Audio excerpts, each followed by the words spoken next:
Good evening. As you've likely deduced from the title and preview image of this video, the Stormgate Editor is finally available to the public. And a reminder for those who haven't seen the patch.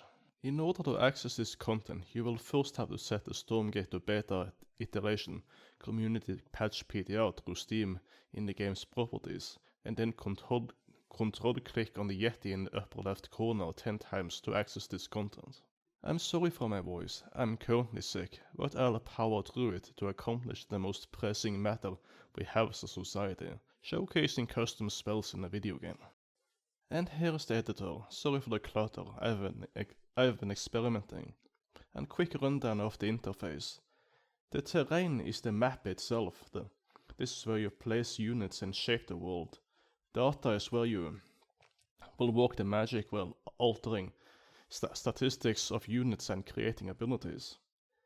The abilities, I'm not sure what this tab does. I tried to use it, but I was unable to actually create any abilities with it, or at the very least anything I could use. And the editor. This should in theory at the very least be safe to use now, according to the patch notes at the very least. It's not crashing now from what I can tell. The first of the tabs here is to create ramps and elevated terrain. The second tab here is in order to paint the surface the way you want it to look. The third here is to make small uneven terrain. The fourth tab here is to create water effects. The fifth tab here is to actually place units. They are separated into their respective tabs, and the players here determine which faction they belong to, and I believe that you will always be in number 1. The second last tab here is to create vanity assets in order to make the map pretty, and this last tab here is to create no-go zones for flying or ground assets, so that you can make the map how you like it. And lastly, now for the magic in the editor. And on the left side here you will see the types. This is the different sorts of assets you can create, and on the right side here, archetypes. This is the assets that has already been made in the game. And let's see. For the first spell you will need 2 game effect damage, 1 buff, 1 game effect apply buff, 1 game effect set, 1 game effect launch protection, 1 button, and 1 staged ability data. First of all, starting with the damage types. The simple the game effect damage is what I'm looking for, which I will be creating 2 of. 1 for the initial contact and 1 smaller ones for the damage over time. And in order to create them, you click on this little plus icon here, and you have to. You can name it whatever you can name it whatever you want, so long as it does not have space in the name. I tried it initially and it will just fizzle out. And based on, I'm not really sure what this does. All I usually just is picking the plainest sounding one without a base in the name.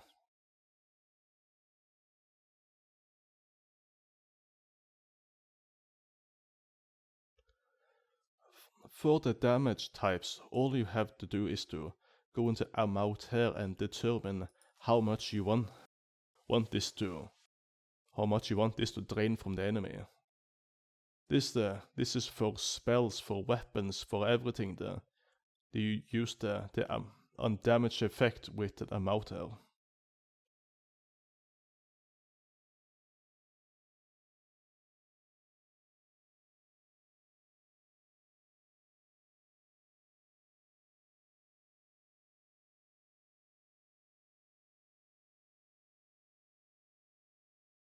And for the over time it is mostly the same, but I will be picking something else here as well. Under the flags, you will have to expand it initially. You will have alerts. This will be triggering. This checkbox here will be triggering if you will be hearing that unit is under attack or building is under attack. Without this you will not be hearing this, or the enemy won't. And for the damage response, this will cause the enemy, if they can see the unit, will try to move in the direction of the enemy that's attacking it, or for instance workers will try to escape if they receive damage where this effect is enabled.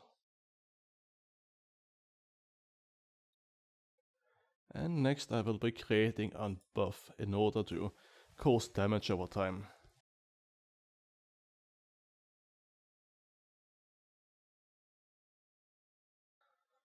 First thing first, it is up here is an alignment.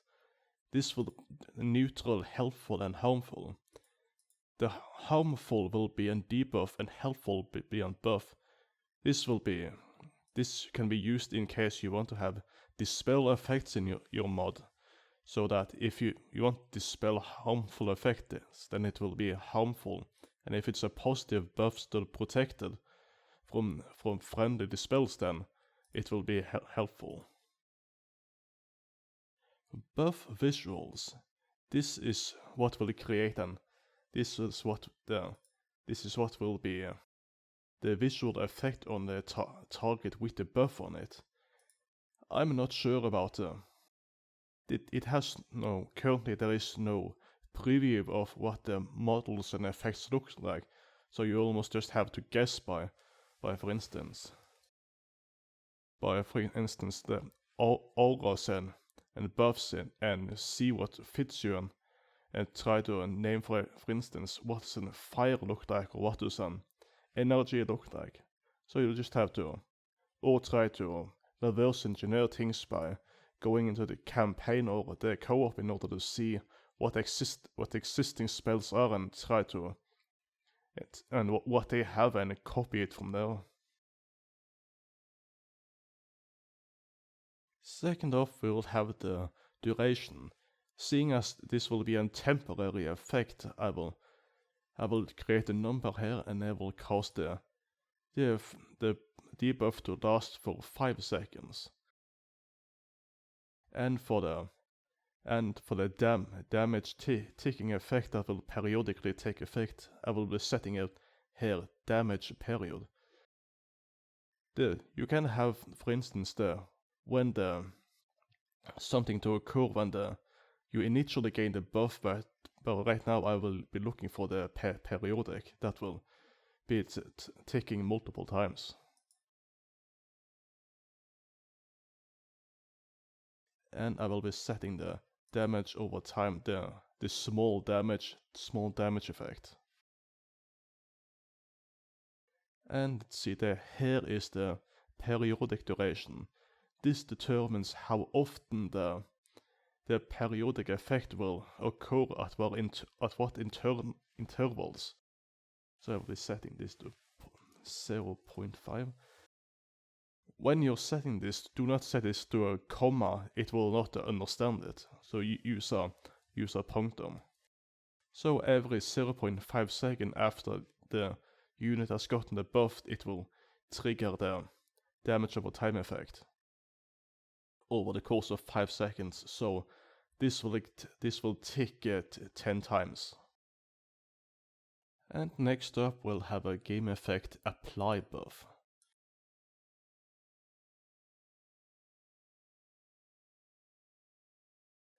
This serves a pretty straightforward purpose. Go in the buff section here and find the buff that you're looking for.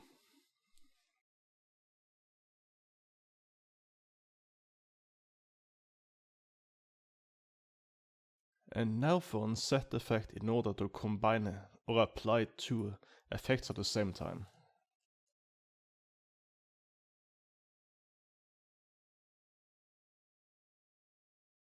And now here under the effect, you will be able to add as many effects as you want to launch simultaneously.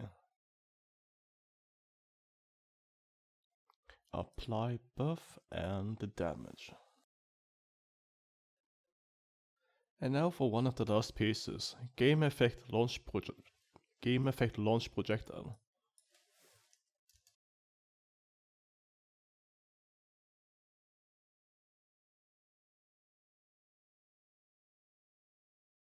Okay, now let's see here. First thing first, impact effect. This is what will occur on the target when the missile hits the targets. And I will set this to the set effector, so that it will apply both the contact damage and apply buff.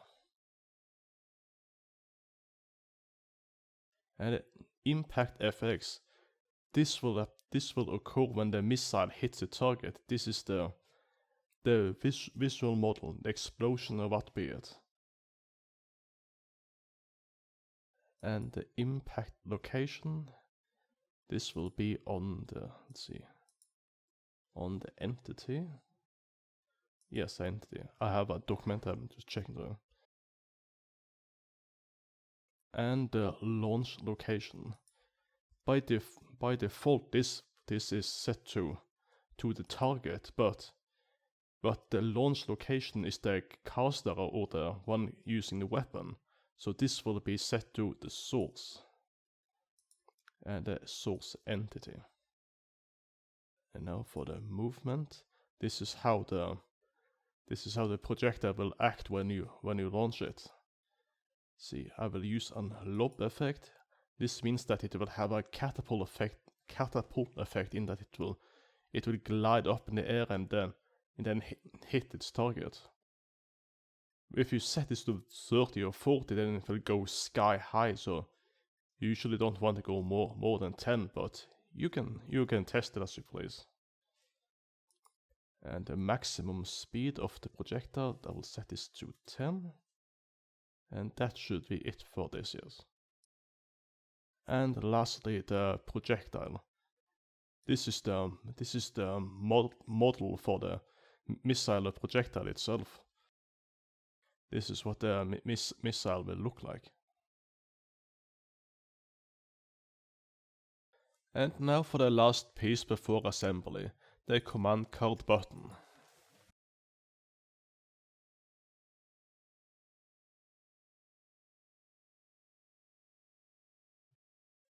Let's see, first thing first, it is the icon. This is what you will see in the command card or in the weapon or armor section of a unit.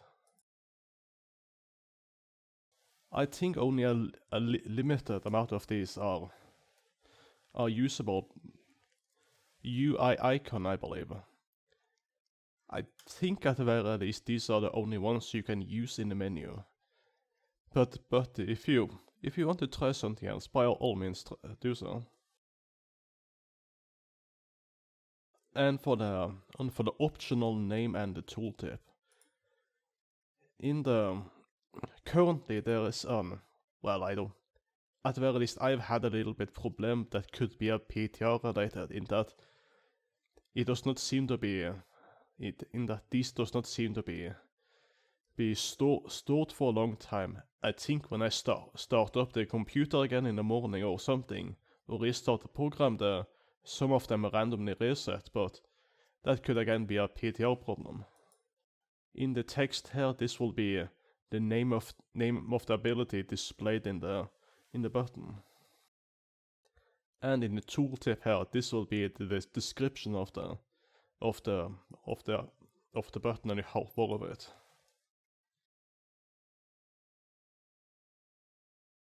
And now it is time to assemble the spell into an ability. As you can see here, there's a whole load of different abilities, but I'm fairly certain from what I understand that the staged ability is the one you will use for almost all combat abilities. At the very least, that's to my understanding so far.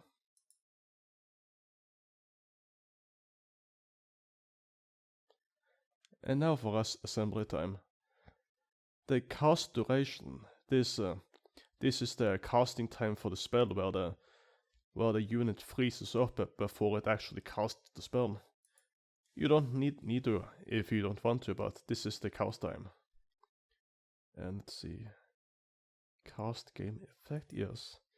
This is the effect that the unit will use when you activate the spell, and this will be the missile.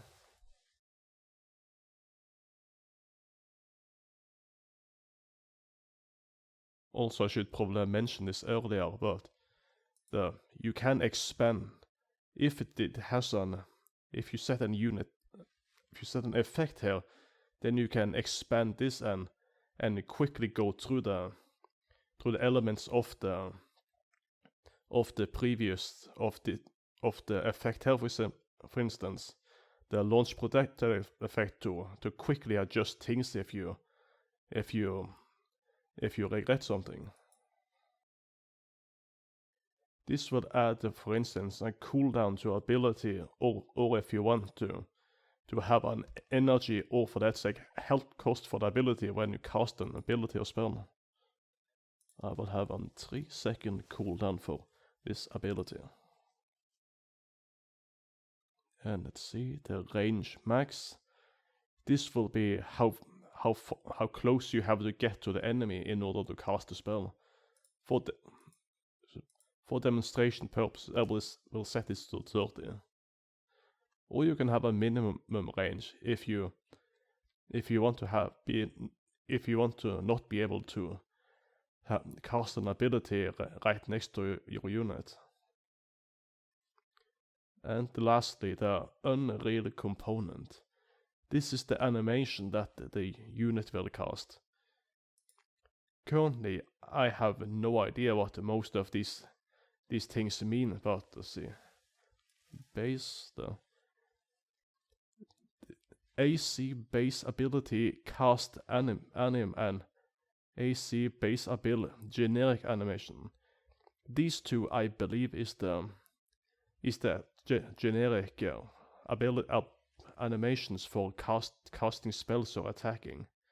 These are the ones that you will be using the most. But you can try and look through others if you so want to. And I will set this to the cast animation. And I forgot one thing, I believe.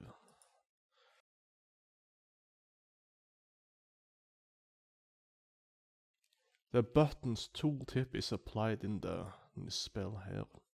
Good. And now for the final stage, to apply it to a unit. Unit data. And the Pit Fiend. Pit Fiend is the old name of the Hellborn that they did not change in the editor, likely because it is old beta data. So that's why it has the name Pit Fiend there. And first thing first, apply it into the ability list with adding a plus here and Napalm. The staged ability name. Good. Now the unit can use the spell, but I also want it in the command card. See? Oops. Now in the last. Good. Now ability. The palm staged ability. Now for the button. And here it is here's something that confused me initially. Row and slot. Intuitively you would think that the command card, the section with the move, stop, patrol and attack will be the row 1 because it is the upper one, it's the first one. But that's not how it works here. The lowest section is the row number 1, so it's 1, 2, 3, 4, not 1, 2, 3, 4. So I will put this in the bottom row in the third. So yes, the bottom row in the third slot in the middle here. And that should be it. Now let's go. Let's see if it is in the game properly.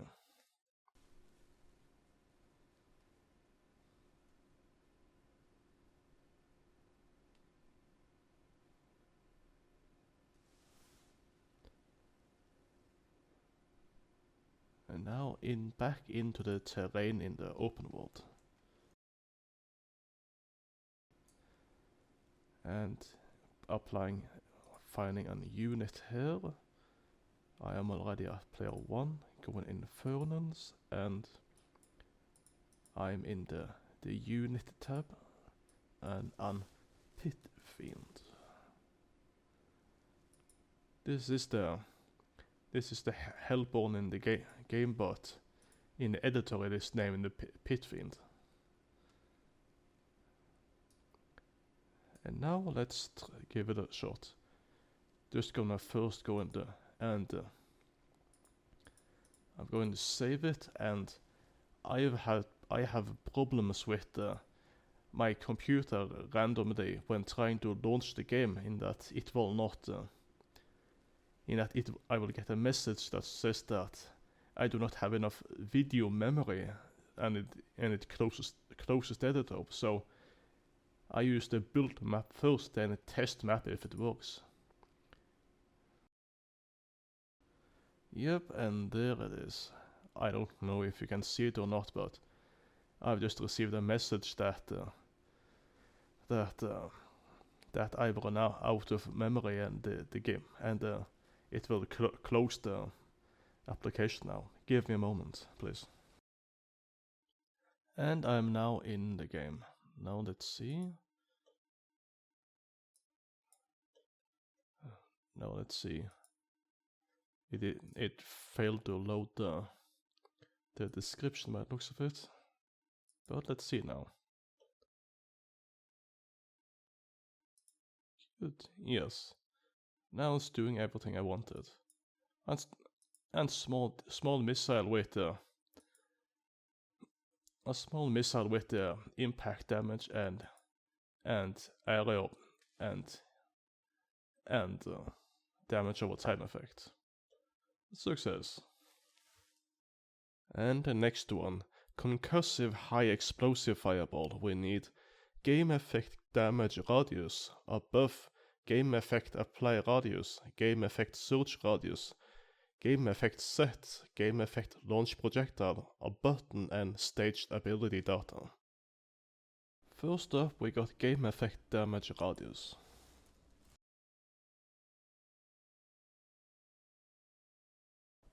As is the case with the ordinary damage you deal, the amount determined is here, and I'll start with 25 to match the gremlins. But it's a special one here, in the areas. In the areas you can determine how far out the search radius will be for the damage effect. But there's also another thing.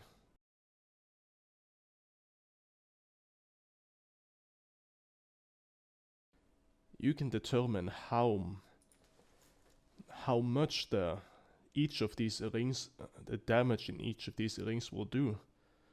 For instance, within the first radius of 2, it will deal 1 full damage, all of it. But in this second ring, out in the 4 radius, I will deal only 1.8 4/5, and so on forward in the outer rings.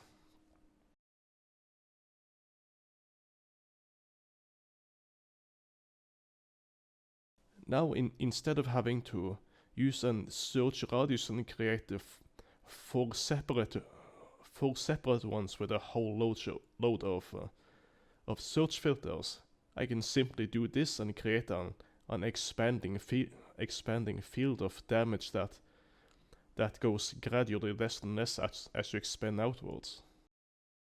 And next up, I'll be creating a buff effect.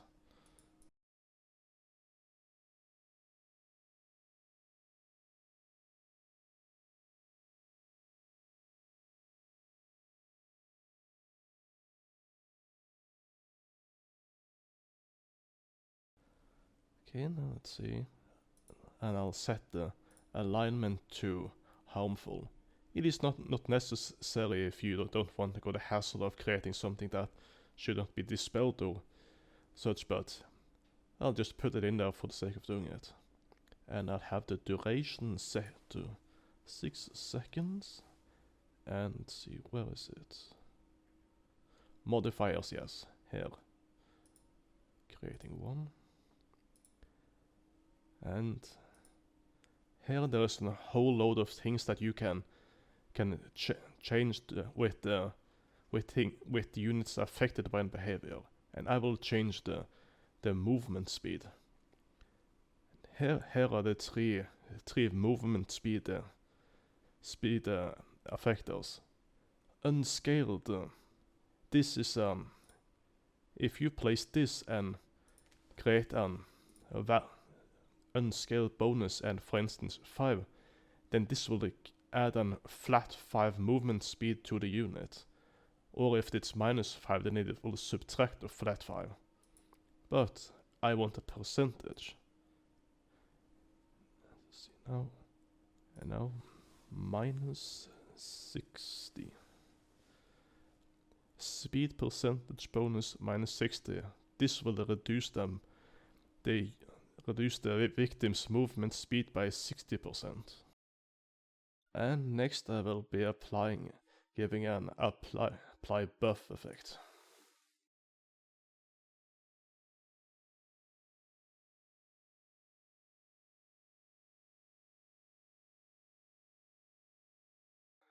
And there's simply find the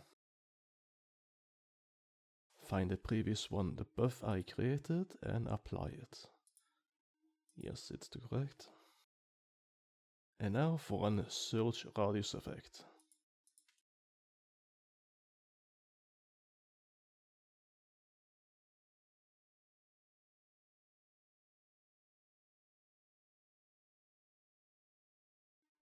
And let's see, where is it? Game effect here. The game effect is where you apply what you want. Concussive. And I want to apply buff here. And let's see those all. Yes, also there's radius, yes. I want to match the radius with the highest radius of the damage radius effect, which is 8. And next I will need a game effect set because I want multiple things to happen on impact.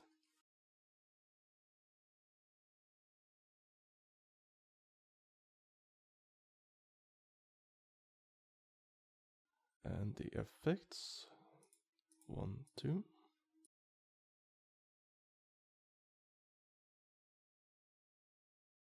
I want the damage radius and the surge, I do believe it was. Yes, surge. Concussive, surge. And almost last, the game effect launch projectile.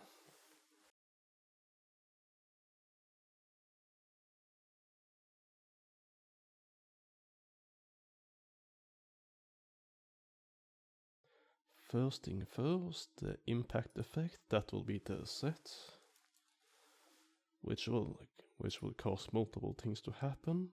The impact effect, this is what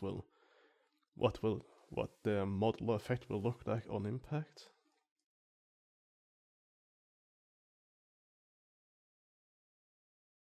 And the launch location.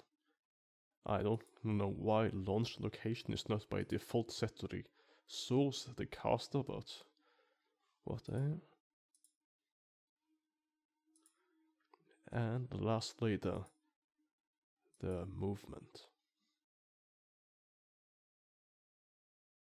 I will set a small piece of acceleration so it will take 2 seconds before it reaches the max speed of the projectile.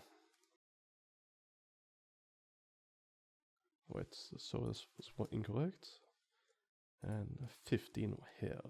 Good. And now for our button.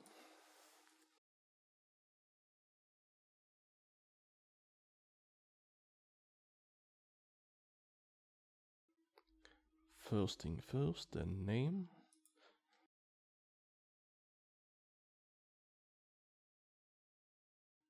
And secondly, the tooltip, what the description of it.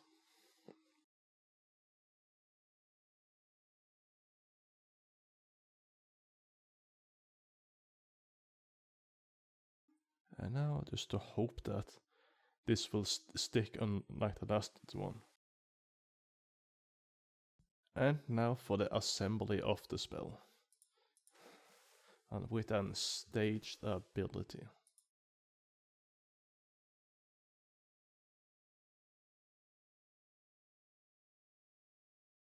Okay then, now first of all, cast duration, a small spell casting time of 1. The effect that will be launched, that will be the missile.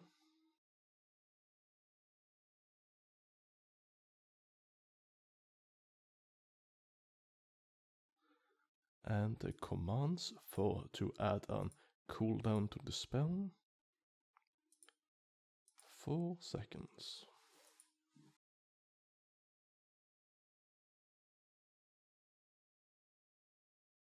If I wanted to, I could hypothetically set a minimum range in order to create a small zone to try and avoid damaging myself, but I'm not gonna do that.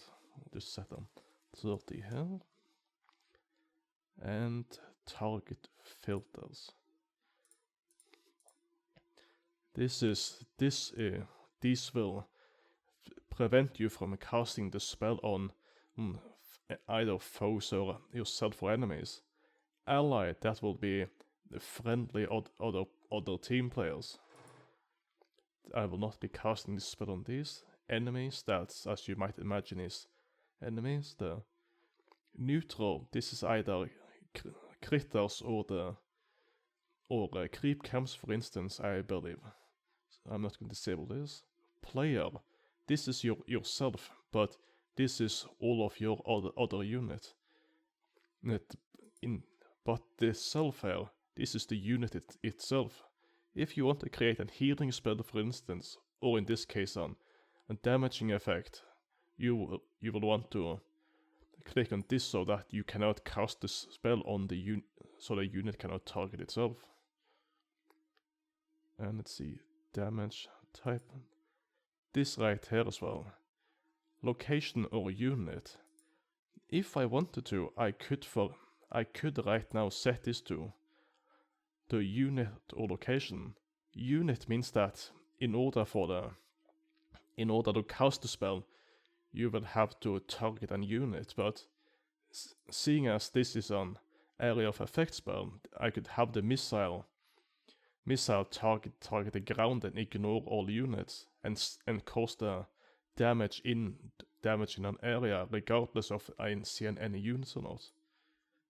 Locational unit, this I believe means that you can target the ground, but if you target a unit, it will try to cast the spell on the location that the unit is standing on, but I'm still not sure about how missiles will track, but at very least that now you know the distinction between location and unit, for if you want to create area of effect spells. I was going to record this again because I forgot to add a tooltip and animation. But when I tried to test the map, the game closed because of the video memory shortage message. Then the second time I was a dum and forgot to start the Audacity voice recording. Then the third time I got into this problem, so that I can show you the problem with storing the button text messages. When I search for the concussive. When I search for concussive to find the existing text, I do not get any result. And when I go into the buttons, I find the problem with that the text has been displaced.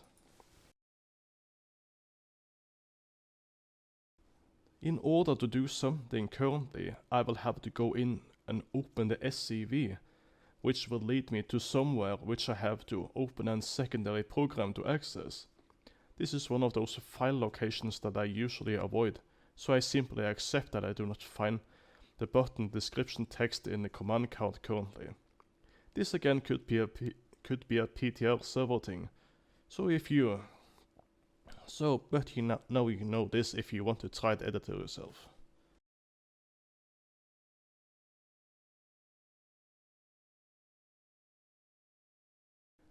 And now to add it onto the unit.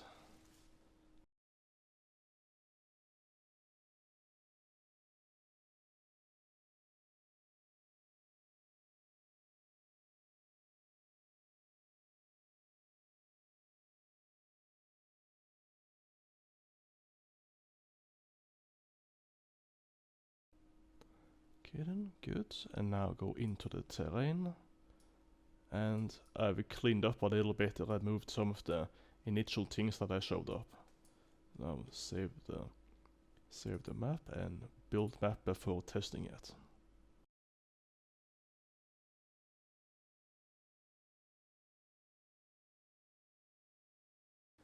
Give me a moment.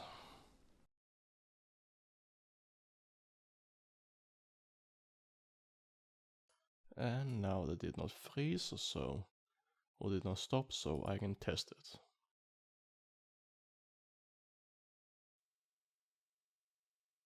I am chosen! And now let's test it out.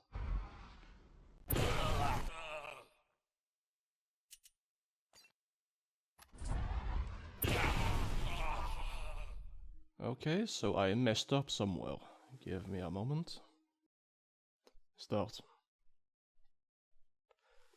So I think I understand now what I did wrong. I forgot to add a projectile model. In the projectile here, this is what the projectile will look like when you launch it. See, burned 1. And now let us see. Save the map, build map. And it's successful. Now let's test it. For the host!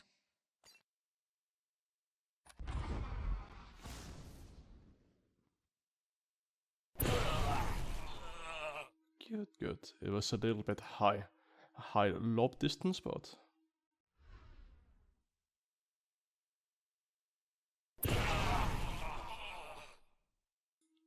at the very least now it does what it's intended to do, dealing an incrementally less damage from the center and applying a slow effect damage in a moderately large area. Primed and ready.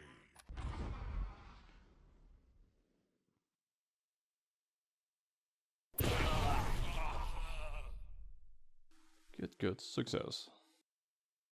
And now for the last one, Incandescent Fireball. You will need 1 game effect damage, 1 game effect damage radius, 1 game effect launch projectile, a game effect persistent, a button, and a stage stability data. First thing first, I'll get the 1 damage effect.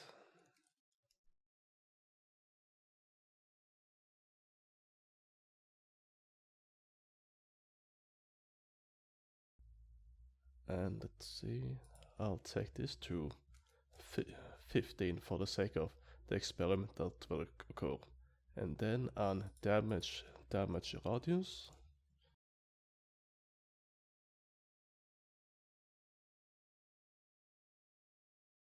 And I'll set this to 2 damage.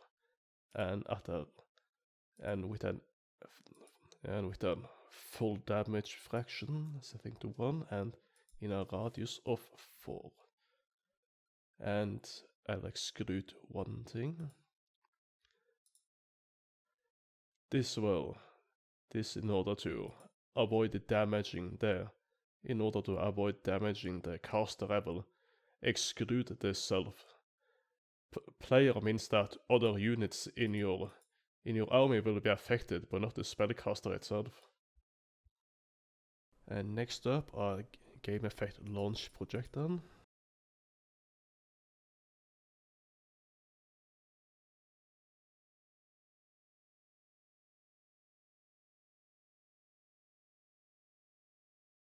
And now let's see.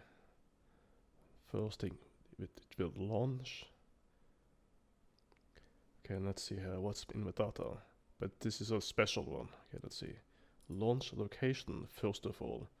The source. I want this to start from the caster. And let's see.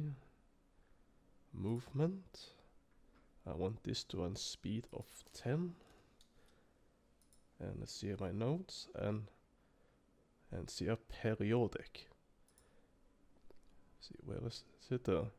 This means that around the projectile, this is the same as the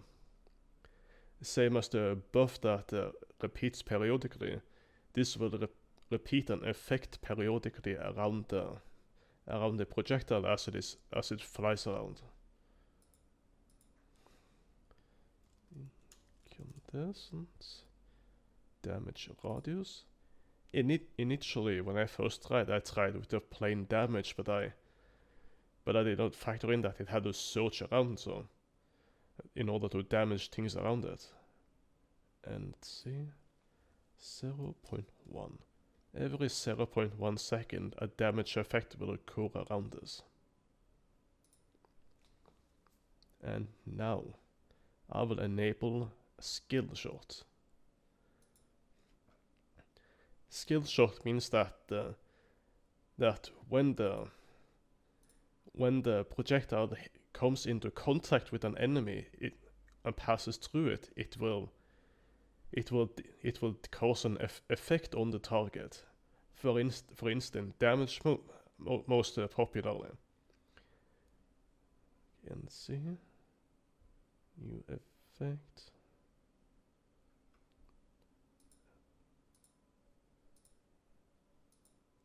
And yes, this will be the contact damage. When the fireball comes into contact with an enemy, it will deal 15 damage. And see, and the width on the 4 range width on the projectile.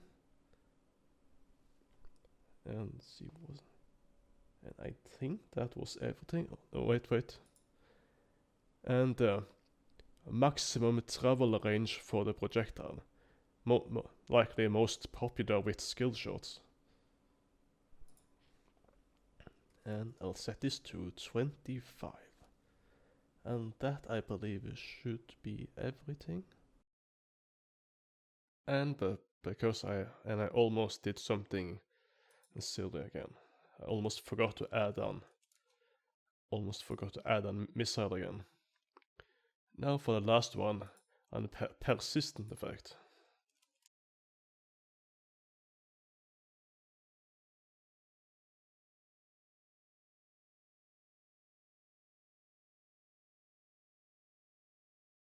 Initial effect.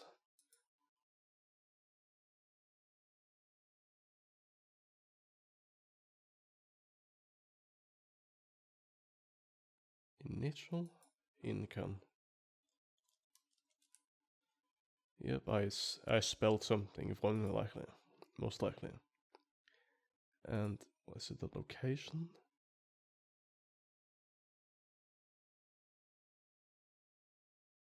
And let's see. Give me a moment. I'm looking through my notes here, and offset is it? Offset here, yes. Offset.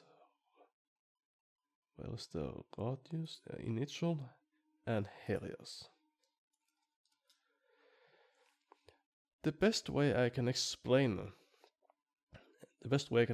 it is, sorry, this one will be a little too complicated for me to explain. It is reverse engineered from one of Frost Giant team's made new spells, the Pandemonium spell from the new Infernal spell caster to Dominaria.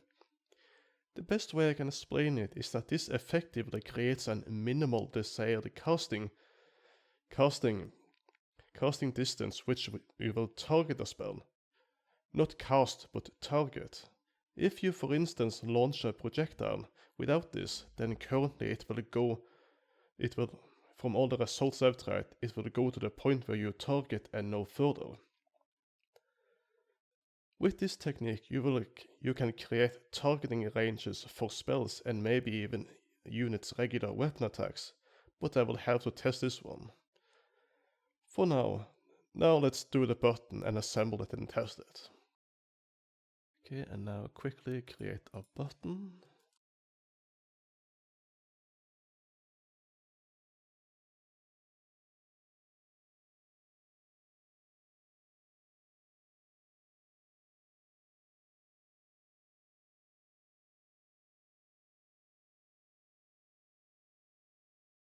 And now for assembling the spell. See, I'll just take the usual, the cast duration of 1.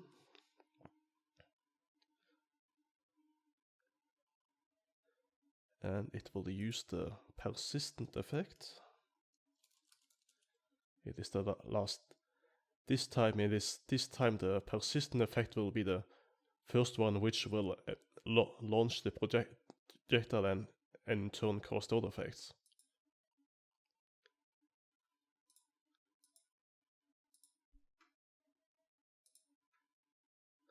And a 2-second cooldown.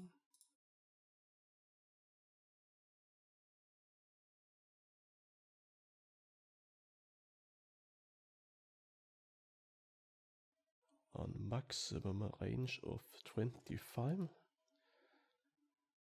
which is how far the skill shot will travel before it fizzles out.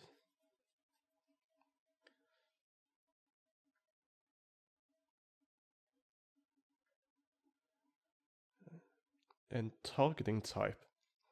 This time I will be using an location for this. This means that even if there is units in a part and I click on the unit, then it will target the ground no matter what. Instead of trying to, if for instance I am outside of range and I click on a unit, then even if I click on a unit and it moves, then the spellcaster will continue to cast it on the specific ground where I pointed it at.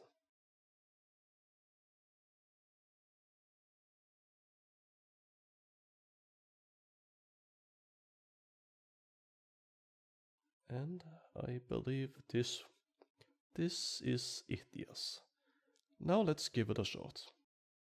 I forgot about the tooltip and applying it to the unit as well. Give me a moment.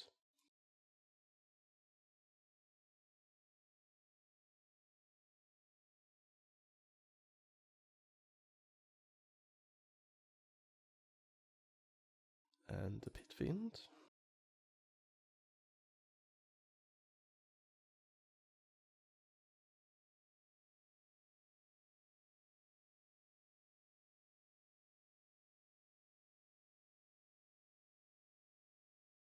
Yep, sorry, give me a moment.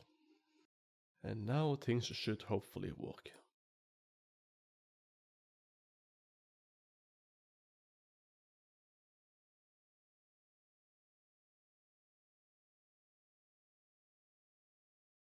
It looks like I've done something incorrectly. Give me a moment to check this, what I've done wrong. Okay then, so after trying to look for the problem for half an hour, I finally managed to find it. In the persistent part. For some reason the vector facing start and end, both of these are set to target, but the start point should be at the source, which is the caster. Also set this to point and set the end part. This should be the target and to point.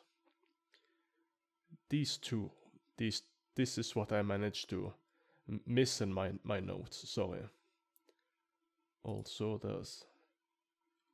I forgot to set an animation as well.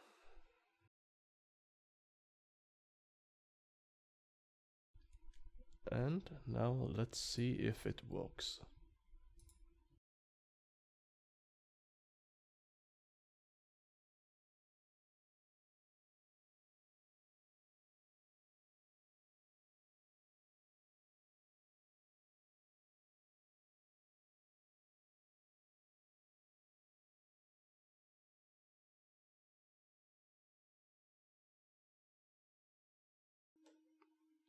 Good, good. Now it finally works.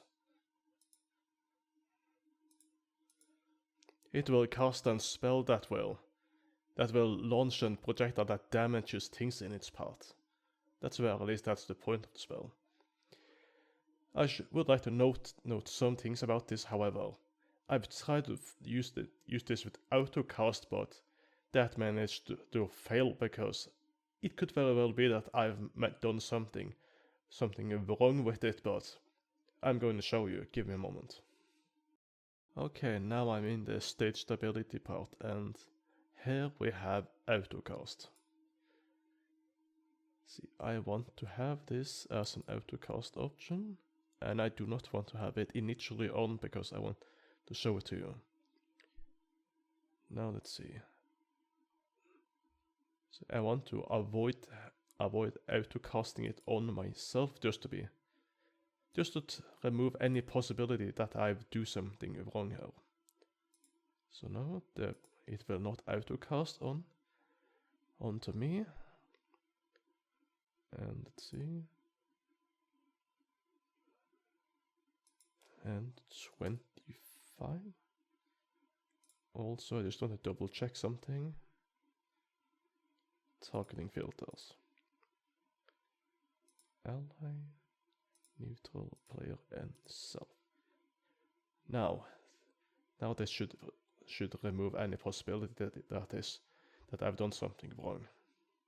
Give me a moment. Okay, now let us see. Now it will go upwards here.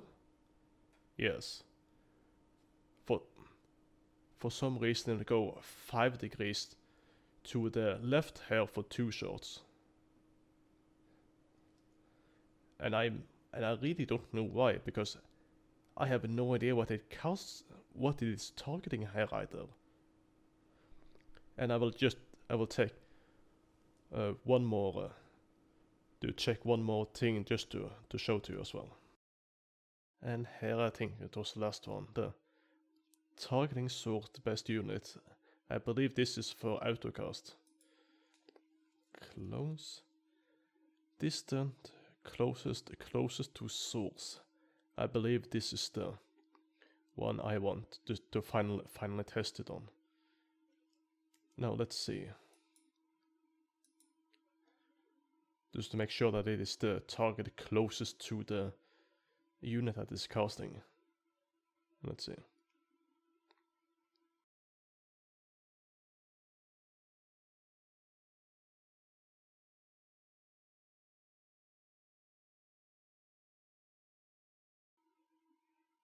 I will cast upwards 2 times, and now I think it will cast to nearest target. Yes, and now it will cast 2 more upwards again. Also it's attacking me by the looks of it for some reason. Again, I'm not sure, but it could very well be that I've done something wrong here, but I just want to point out that the offensive autocast, to my understanding, I'm not sure if this targeting or this something I've done wrong, evidently seeing as the... But anyway, I just wanted to show you that the autocasting on enemies at the very least, it could potentially be a little bit problematic. Or it's me that's programming something wrong. Anyway, that's what I wanted to show you. If you have some spells if you want me to try and create something spells, then say so in the comment section. Stay intact and have a nice day.